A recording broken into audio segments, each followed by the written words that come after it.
Lloydminster's home for the ladies of rock on the GOAT. All right, it is International Women's Day today, and I mentioned off the hop of today's show that myself and my good friends Courtney Ray and Kaylee Mack, we would be showcasing all throughout the day ladies of rock. And not just ladies of rock who are important to the overall rock sphere, the rock zeitgeist. I'm talking also about ladies of rock who are important to us as people, me, Courtney Ray, and Kaylee Mack. And we're going to do one of those right now at this moment. The first artist I've chosen to showcase on the GOAT Morning Show today is L7. And L7 is an all-female punk rock group who absolutely rule. They've been around since the 90s, and they deserve a ton of credit for ushering in the new wave of riot girl punk that came out in that decade. So them, along with Bikini Kill, Hole, Babes in Toyland, The Gits,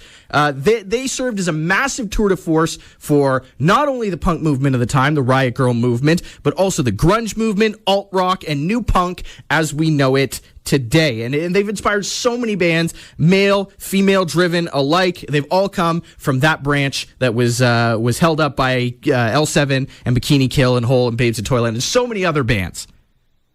They used their music, L7, not only to absolutely kick ass, which it does, but they also were well in tune with social equality, reproductive and women's health rights. They played Rock for Rights quite a few times, especially when they were together, and women in music getting a fair shake.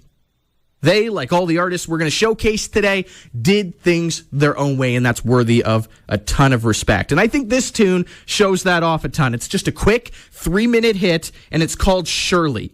And not only is it the all-female punk group L7 playing it, it's about Shirley Cha-Cha Muldowney.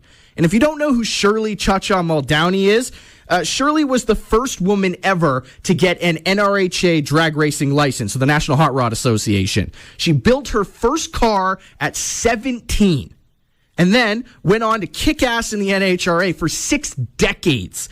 She won 3 Top Fuel championships, and oh yeah, she still races. Yeah, she's still around, did her last race in 2016 at the age of 73. Shirley started racing in 1958 and then took over the world in the meantime. And I think that tune sums up the badassery of a girl who sets her mind to something, and it's perfectly embodied by a line in the tune, which is, "What's a beautiful girl doing in racing in a place like this?" And the only rebuttal is winning. So let's get into it. My first showcase artist of International Women's Day 2023.